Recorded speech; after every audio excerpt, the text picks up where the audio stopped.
Wonderful. So, welcome everyone. Thank you so much for joining today, our Amethyst at Penn June 2024 seminar.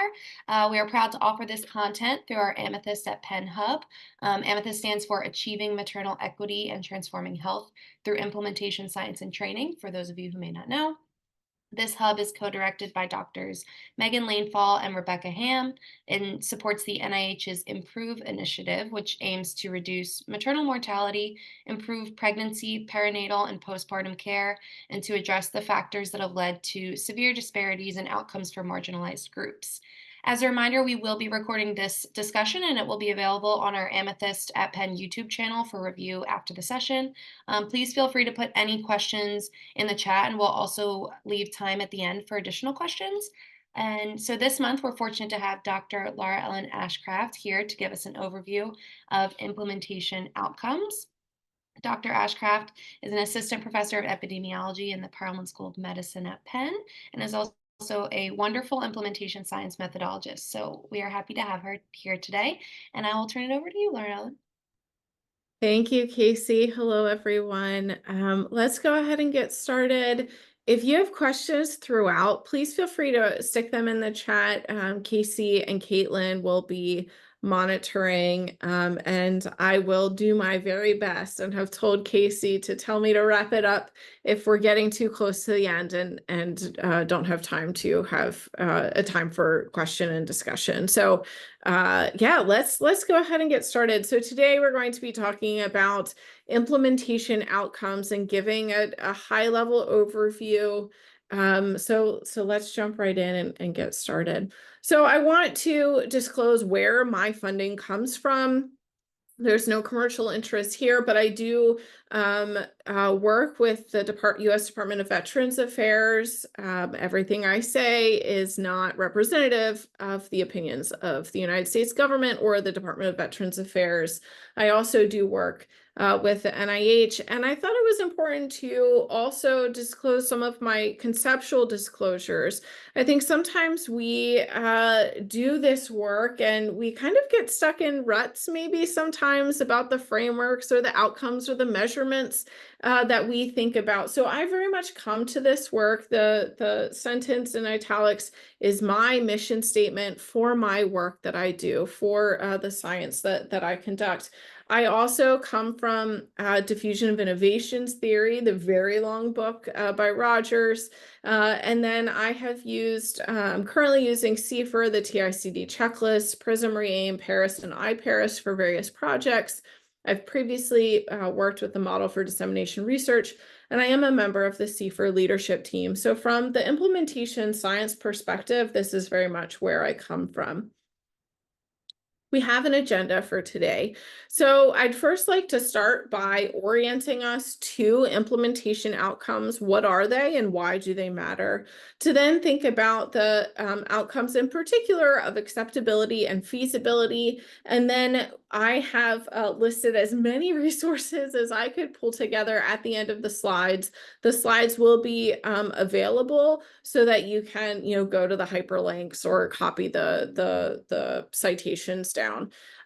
We had a wonderful response to the registration questions. And so I know that many folks are interested in outcomes as it relates to sustainability.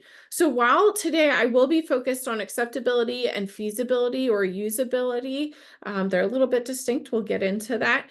And not specifically related to outcomes of sustainability, there is overlap there. And so we'll be talking about what does acceptability look like in the sustainability phase? What does feasibility look like when we get to sustainability for the implementation of an evidence-based practice?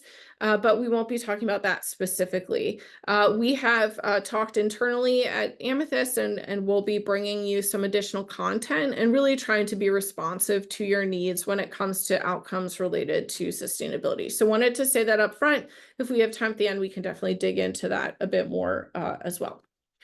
Okay, so some learning objectives for our conversation today. So by the end of today's talk, hopefully you'll be able to identify implementation outcomes, think about an implementation outcome framework, define and measure acceptability or feasibility, and utilize resources. I think this is one of the biggest things that I think about. We may not be able to keep everything in our heads, and that is okay, but to know where to go when we're looking for information about these different topics, I think is really important. So those are our goals for our conversation today. Okay, so let's step back a bit and let's think about implementation outcomes and why we think about these things. So implementation science, what is it? We have our current state and then we have our ideal state. And really what implementation science does is really think about how can we go from where we are to where we want to be, and what are the best ways to go about doing that. And what we think about oftentimes in implementation science is what are the ways, what are different approaches that we can take, what are the strengths that we can leverage to get us to our ideal state. And so oftentimes there's lots of terminology that's used that can be confusing, or different people use different things. And so in 2020, Jeff Curran published this paper, and we use this a lot, and it sounds very unscientific or non-scientific, the thing language. And so if you're around implementation scientists, oftentimes we'll talk about, well, what is your thing? So let's just walk through this again. Let's get on the same page. So when we think about implementation science, when we think about the thing, that is our evidence-based practice. That is our intervention. Sometimes it's an EBP is the word used. Sometimes we talk about an EBI, but this is the thing, what we're trying to get people to do. And sometimes this is a one-time thing. Sometimes it can go over the long period. And so then when we think about effectiveness research says, does the thing work? Does it work? Yes or no? And to what degree does it work? And then what does that look like? And then implementation research says, it does not say what does this thing work? It says, how can we best help people and places and communities and organizations do the thing we want them to do? We then think about implementation strategies. And implementation strategies are all of the things that we do to help people and places and organizations do the thing. So it's many of those surrounding supportive structures. And then what our conversation will be about today, implementation outcomes often think about how much, how well, and how often, under what circumstances do people do the thing. So again, some very non-scientific language, but oftentimes we use this to make sure that we're all on the same page because we come from different disciplines. And so another thing that's really important to think about when it comes to implementation outcomes is when should I think about implementation outcomes? And so this paper published by Megan Lane Fall and colleagues in 2019 really helps us to think about when should we begin to think about these implementation outcomes, which we'll talk about what they are in a couple minutes. And so you can see our practice of interest. This is our thing. Once it has shown to be efficacious, which you can see as the red line, and it has shown some degree of effectiveness. So we're thinking when we do efficacy trials, that is within a highly controlled setting. Effectiveness trials are intended to be in the real world. There is some debate about whether or not that's true, but that's not what we're talking about today. So once there has shown to be some degree of effectiveness of our intervention, we often then begin to think about implementation outcomes. And oftentimes this is commonly done in hybrid effectiveness implementation trials, which incorporates both examining the effectiveness of the intervention itself and also the implementation outcomes surrounding that. And then there are different ways to think about that. So thinking about your own case, thinking about your particular interest, sometimes it can be really helpful to think about, okay, where am I on the subway line? And am I at a place on the subway line where it is important to begin to think about the implementation outcomes associated with my evidence-based practice or practice of interest. Okay. So then once you decide that, yes, it is the time to think about my implementation outcomes, we know it's efficacious, we know it's effective, or we're pretty sure it's effective, we're still doing some testing there. Okay, let's think about implementation outcomes. I like to simplify, and I will say this is it looks like a linear process. It looks like it's 3 phases. You could break this up into many, many phases and cycles, but for the purposes of helping us get to where we want to go, oftentimes the implementation process can be thought of in 3 phases. So we have the pre-implementation phase, and this is everything before the people, the patients, the mothers, the community members are before they begin doing the thing or begin trying the thing, we consider that to be our pre-implementation phase. So this can include oftentimes in research studies or quality improvement work. We will do interviews or surveys thinking about what is our current state? What does that look like? What are the different factors that are happening? Oftentimes we think of determinants or barriers and facilitators as language that has been used historically. What are the strengths of the community before we begin to think about, okay, how can we take our thing, our evidence-based practice, and put it in to use? We then have our implementation phase. The implementation phase can be thought of in many different ways, but the way in which I like to think about the implementation phase is oftentimes this is from the initiation of using our evidence-based practice through the end normally, and coming from a research, from a quality improvement side of things. This is when the external people begin to step back, is when we get towards sustainment. Again, when we think about implementation research, oftentimes we're thinking about a research study or a large quality improvement study where there is some kind of external entity, whether that's a research institution or consultant, who are coming alongside of a community, of a group of providers to implement the evidence-based practice. And so during the implementation phase, people are being trained on the evidence-based practice. They're trying it for the first couple times. They're figuring out what works and what doesn't work. Oh, we need to adapt that. We need to tweak it this way. We need to change our workflow in this way. All of this happens within the implementation phase. And then our goal, and again, we will be developing some additional content around sustainment or sustainability, thinking about how do we get this thing, our evidence-based practice, into routine care? And that is our goal, right? Our goal is to say there is a problem, there is a gap between what currently exists and what we want to exist. This evidence-based practice is going to get us there. And so this is how we think about our ultimate goal being sustainment. And I have it down here in italics, and it's something that is important to think about. We want to make sure that we clarify what is the implementation process. What are the things, thinking about the things that we do to support people and places to utilize our evidence-based practice, and the distinction between that and the innovation itself. And this can get a little tricky, I think. For the purposes of our conversation today, I would just keep your mind on that as you're thinking about developing measurement and outcomes. Be sure to distinguish between the innovation, your evidence-based practice, your thing, and the implementation process. Okay, so we've set a groundwork, and now you may be thinking, okay, this is great, LauraEllen. How do we identify outcomes? What does this mean? What is an implementation outcome? And fortunately, Anola Proctor, who is known as one of kind of the grandparents, and who also is a social worker like myself, which makes me quite happy, has published quite a bit of research and quite a number of papers about implementation outcomes and how we think about them.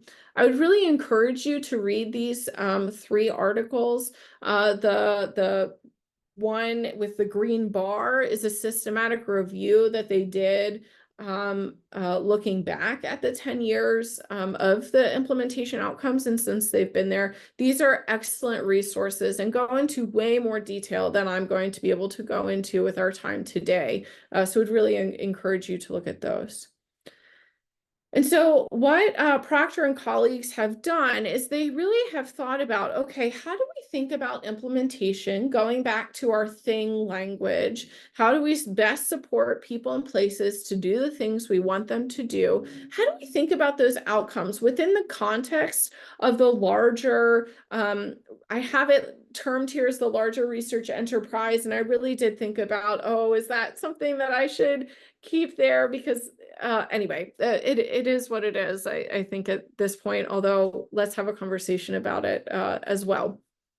But thinking about the larger research scope of things, we often think, and often health services researchers will think about these service outcomes, which align with standards of care and yeah, factors that people tend to think about. And implementation outcomes looks a bit before those service outcomes or those client outcomes, patient, consumers, those terms, at least for these purposes here, are interchangeable, and thinking about what are factors that influence the process, influence the ability to get to those service outcomes. So this figure is from the 2009 paper that I mentioned on the last slide. And then this figure comes from the 2011 paper from 2 slides ago, and really builds out the implementation outcomes a bit more. So the implementation outcomes, as reported by Proctor and colleagues, include acceptability, adoption, appropriateness, costs, feasibility, fidelity, penetration, and sustainability. So these this is not an exhaustive list, but this is from the field. This is what we tend to think about when it comes to implementation outcomes. I'm going to pause there because we are now going to dive into acceptability. What questions do people have? You can feel free to put them in the chat or unmute yourself. Do people have about the larger scope before we dive into acceptability and feasibility?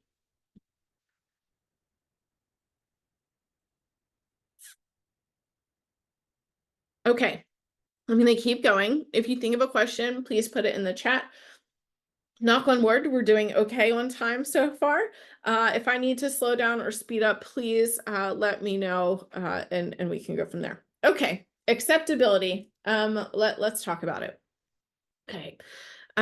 So acceptability is the perception among implementation stakeholders that a given treatment, service, practice, or innovation, that's our thing, is agreeable, palatable, or satisfactory. I want to acknowledge here that the CDC has provided guidance that we should come away and stop using the term stakeholders, as it has some harm related to Indigenous folks. And so I do want to acknowledge that this is pulled from a previous article. All right, so thinking about acceptability, some of the things I want to highlight here. This is about perception. And so one of the things that we talk about a lot in implementation science are people's perceptions of what's happening. That does not mean this is what's actually happening. However, as we think about community-based work, as we think about work that connects with factors of various community members or patient groups, different clinician groups, what people perceive is their reality. And so really anchoring on this is perception. We are understanding what are people's perceived acceptability, to what degree is the given intervention satisfactory to them within their given context. For those who think about theory, this connects back to Rogers, who wrote Diffusion of Innovations theory, the concepts of complexity, relative advantage. I put this in here, because my work is grounded in theory, and this is what I think about. This helps me to contextualize. And also, for those who are a little more nervous around theory, that's totally fine.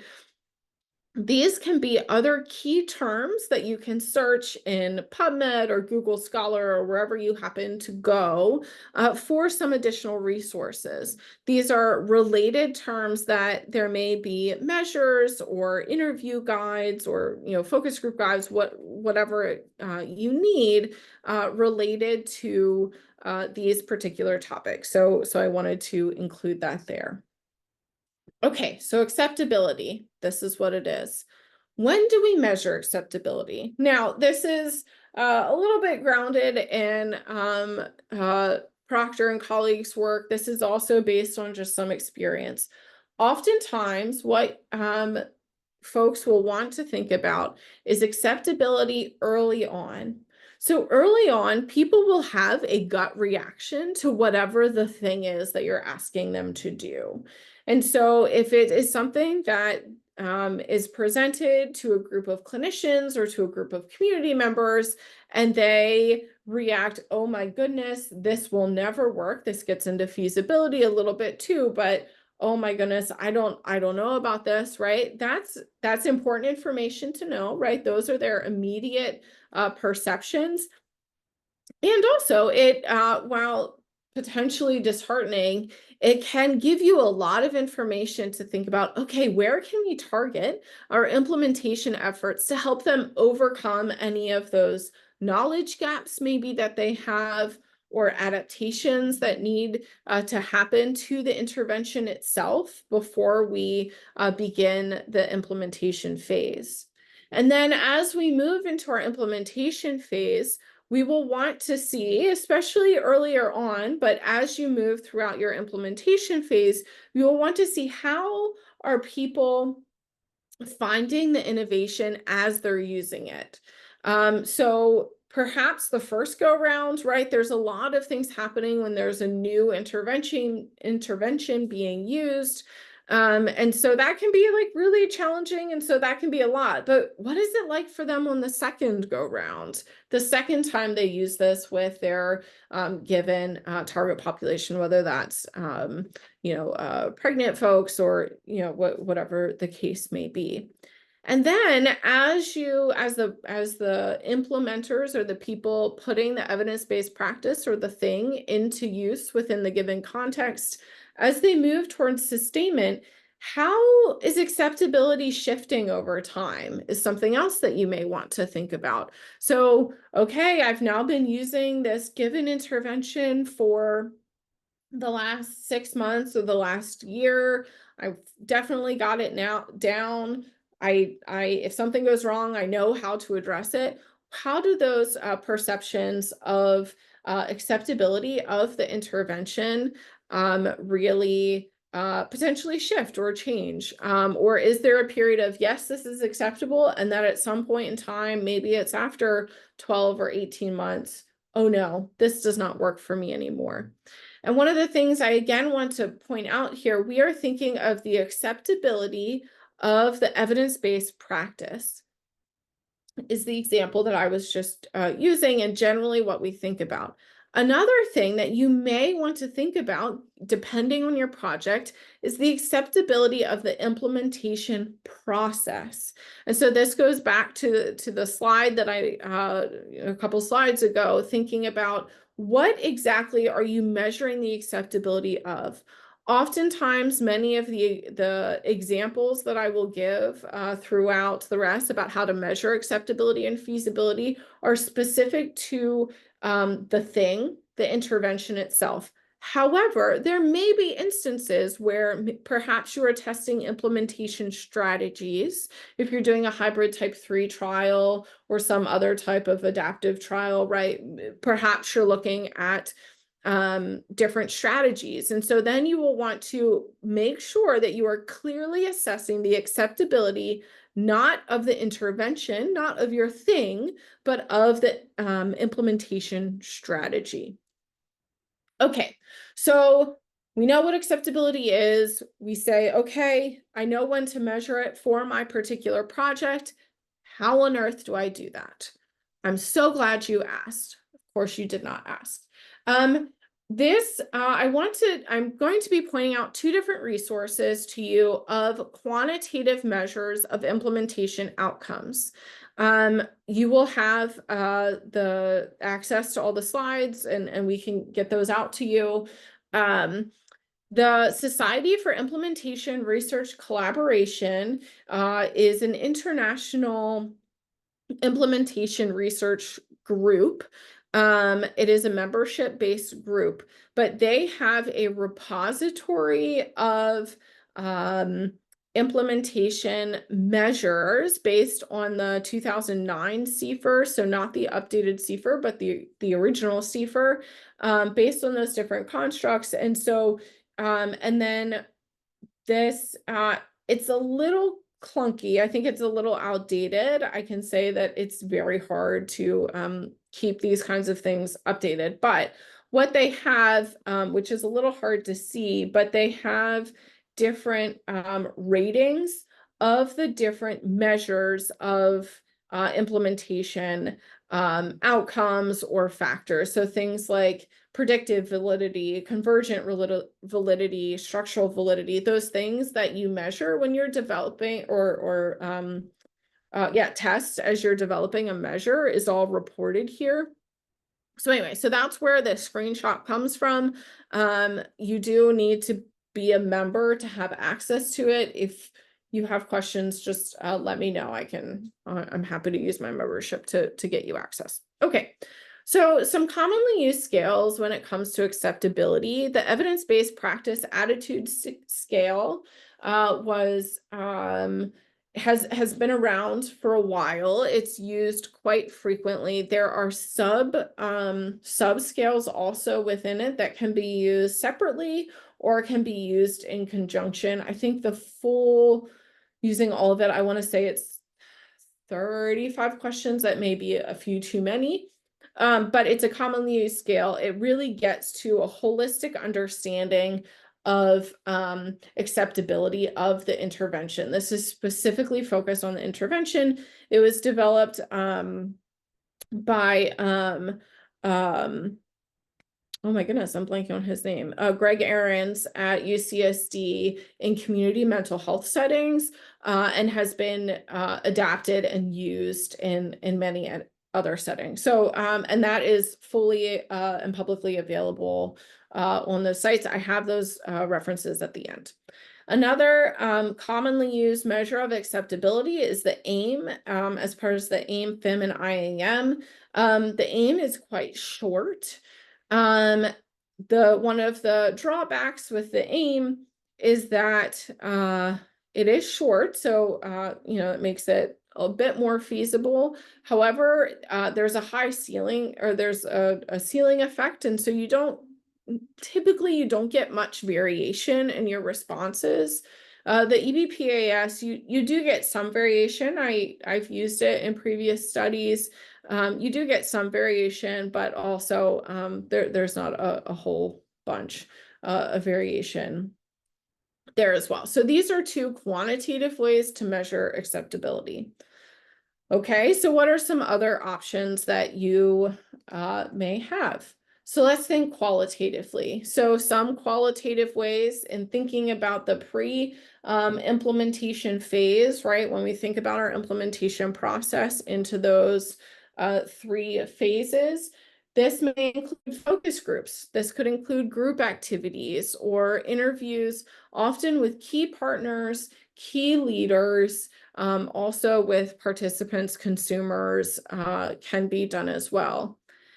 In the implementation phase, oftentimes what I have found to be really useful and quite pragmatic is to with your team of implementers. And so when I say implementers, what I mean are the people on the front lines who are putting the evidence-based practice that you are examining into practice.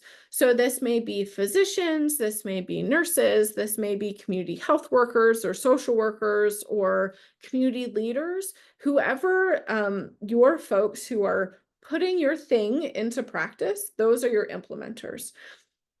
So oftentimes what I've found is it can be really useful to look at existing meetings that are happening throughout the implementation phase with your implementers. What are the things that they are reporting? What are the things that they are experiencing? Sometimes you don't have direct meetings with your implementers, and so sometimes this can look like study teams as well. And so some things I've done is I've seen, a quick check-in during a team meeting where you just say, hey, what's working well, what's not working well? And oftentimes things related to acceptability will come out through that. Other times I've seen different check-ins. So one study I'm on, we have a monthly check-in with our two facilitators, our two primary leads of our study who are engaging with our implementers to say, hey, how are things going? And then in the sustainment phase, or if you're earlier on thinking about sustainment, really thinking about, okay, focus groups again with implementing clinicians or the recipients themselves. And so what are some ways that's how you do it? What are some ways to qualitatively measure acceptability? So full disclosure here, this is from an upcoming resource you can from the CFR leadership team. If you go to cfrguide.org, I believe, and there is a resource email like contact us button, you can email the CFR team and they will send you, it is unpublished, but it is based on the updated CFR developed by the exact same people who published the CFR paper. They will send you an interview guide. It's in an Excel spreadsheet, I'm pretty sure. So anyway, you can get this too, but it's not publicly available for download. You just have to ask for it. Okay. So this is where these questions come from. So in the pre-implementation phase, if you're using CFR as your framework, thinking about how does the innovation compare to current practice, this gets to this idea of relative advantage. Another question potentially you may ask, so some innovations may seem quite simple, while others are really complex. What are your perceptions of the complexity, or what do you think of the complexity, or how complex is your evidence-based practice or your innovation that you're looking to implement? In the implementation phase, perhaps you're thinking about the process domain and the individual's domain. So some of the things that you may be thinking about there and some questions that you may ask is, as you continue to use this new innovation, how does it compare with other things that you've done?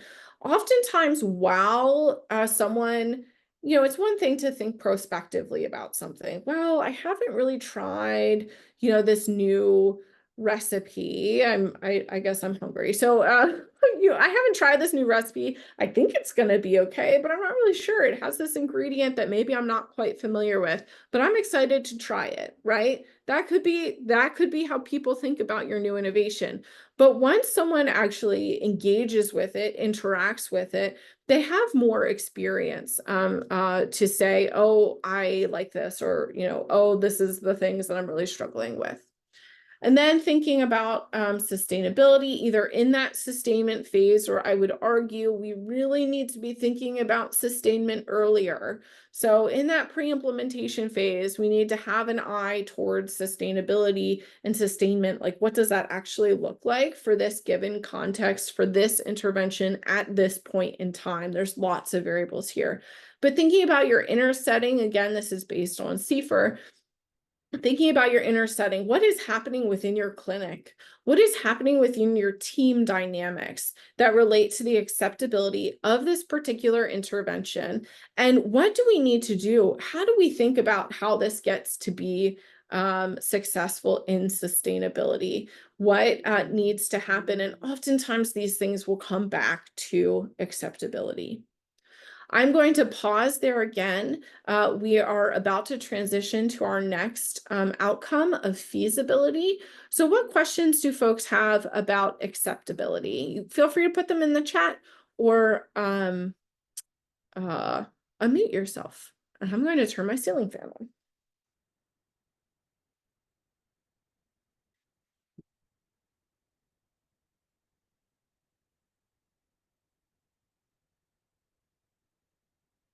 Okay. Um, we'll have plenty of time at the end for questions. And if you think of any while I'm rambling on, please feel free to stick them in the chat. I do have the chat up so I can see it while I'm talking. Okay, so we talked about acceptability. Now let's dig in to feasibility. All right, feasibility, the extent to which a new treatment, innovation, this is our thing, can be carried out within an agency or setting. And so we have two citations here. And so what do these connect to? This connects to Rogers' concepts of compatibility and trialability. So compatibility, oftentimes we think of the term fit. So how well do things fit? How much does this connect to what we are already doing, or our existing context, our existing process? And trialability. Trialability is this fun construct that a colleague and I have had many back and forth about, but trialability is this ability to play with. I like this idea of play, but to play with, to engage with, to try the evidence-based practice before you're I'm going to use the word forced to, but before you are expected to use it. There is some hierarchy things that happen there, but related to trialability. Something else, when we were asked to do a talk about feasibility and acceptability, usability was also brought up. And so I very much think of usability and feasibility to be very, very similar. So usability, the extent to which your thing can be used by the specified users, so this would be our implementers, to achieve the goals that we're looking for. And usability oftentimes can be a key determinant of success of your implementation. And so really the factor of the innovation itself, what is the usability of the thing? And this is not necessarily how we get the thing into practice, so the implementation. Again, I think it's not that there's a right or wrong answer here. I want to be clear about that. What we really want to do is we just want to be cognizant of what we're measuring. And we want to make sure that we're measuring what we think we're measuring and what we want to measure. So if we want to be measuring the usability or the feasibility of our intervention, then let's make sure we're asking questions about that, if that makes sense. If you're thinking about the usability of your implementation strategies, that's great, and you should definitely do that. That's a different question. And so I think my encouragement here is to just be really clear and to be clear prospectively before you begin to really dive into all of this. What are you wanting to measure? Okay, so thinking about feasibility, usability for the remainder, I'm going to primarily focus on feasibility. So we now know what it is. When do we measure it? Oftentimes, I like to encourage folks to think about feasibility during the implementation phase and in the sustainment phase. Now, you can certainly think about feasibility and pre-implementation, and maybe you should. However, the concern that I often have about thinking about feasibility in the pre-implementation phase is it's often so prospective, and it's a guess. Maybe it's an educated guess. And this may change if the thing that you are looking to implement is very similar to something you've already implemented.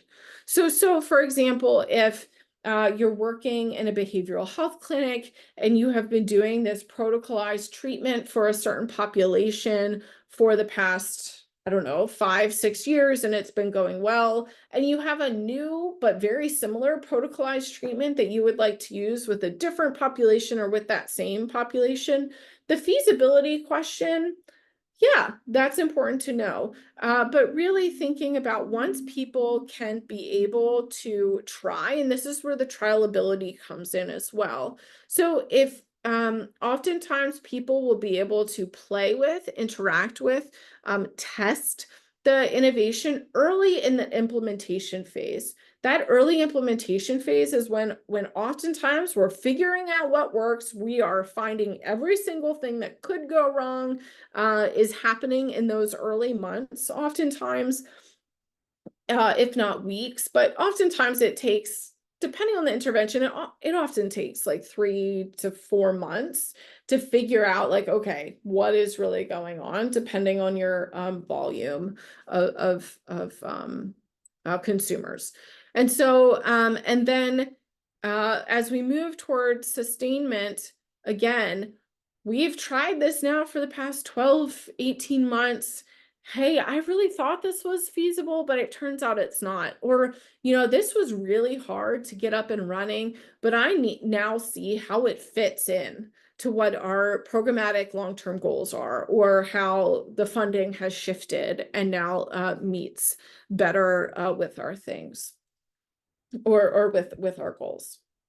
Okay, so thinking about, we know what feasibility is, we know when to measure it, or we have some idea of when to measure it. How do we go about doing that? This is another resource. The website is implementationoutcomerepository.org. And so this has a bit, I want to say pretty, it's more visually appealing, I suppose, way of displaying information about, you can see the different so the psychrometric quality, the validity, the reliability, responsiveness, usability of these different models. And one of the things that I didn't mention previously, but want to mention here, is these measures do not have great tests of validity, reliability, or psychometric, like high psychometric testing. Some do. So you can see the FIM, which is part of the AIM, was the acceptability. The FIM is the feasibility.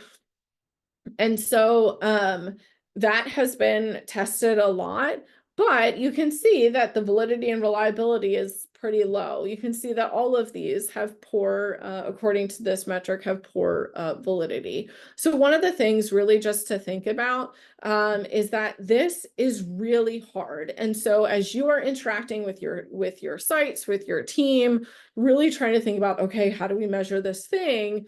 Just know that if you're having a hard time, everyone else is having a hard time too.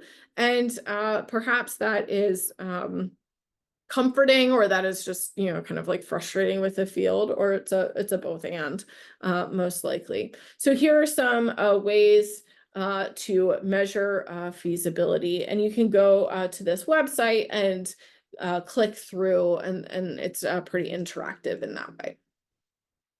And then quantitatively, again, very similar to what we had before.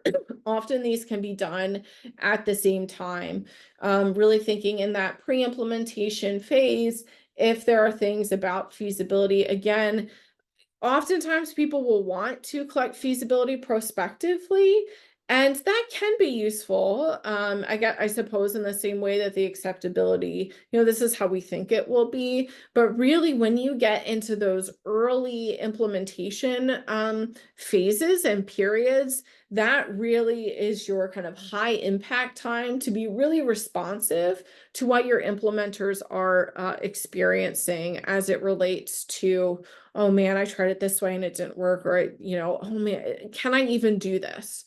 So being really responsive in that way. And then some questions. Again, this comes from the CFIR interview guide that you also can get from the CFIR leadership team via the website. So thinking about, how does the innovation, how does your intervention integrate with existing work, right? What is that compatibility? What's the fit? As it gets to in that second.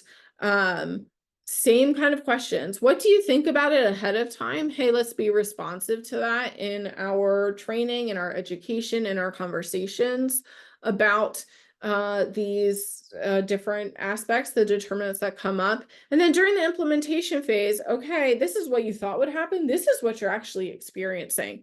Let's talk about it. Let's problem solve there. And then thinking about sustainability, either while you're in that phase. Again, I would encourage you to think about it before you get there. What needs to be changed for this to happen for in the long term. And what I would really encourage folks, the your implementers, your community members, your end users, consumers, uh, whatever term kind of best fits your context, they know what works. I was having a conversation with someone this morning and another methodologist, and we were reflecting that the people at the front lines, the people who are doing this work every day, who are engaging with these populations, they know what's going to work for them. Oftentimes they know the solutions. And so it's really about asking and listening, and hearing, and then supporting and empowering them to put those actions into practice. Okay, I'm almost at the end. I have a couple resources that I really would like to highlight, and then we can have a conversation and discussion. So here are some resources. Again, the slide deck will be available for folks engaged with the Improve initiative. Amethyst is putting together a repository on the DIC hub of different measures and outcomes and tools that you're using.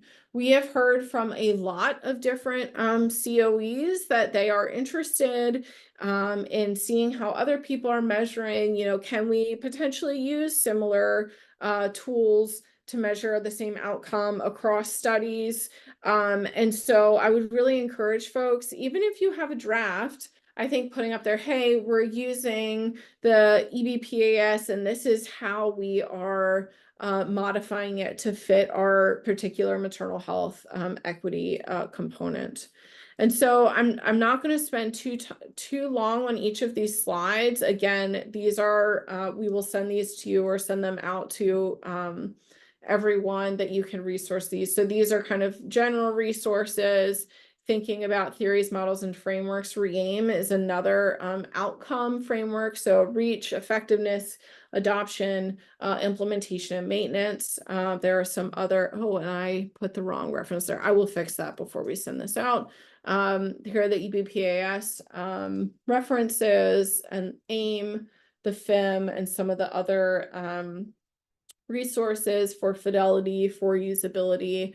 Here are some instrument repositories. The CERC is behind the paywall. So if you or someone you know does not have a membership, let me know if there's a particular measure that you're interested in learning about. So that is all I have. I would love to have a conversation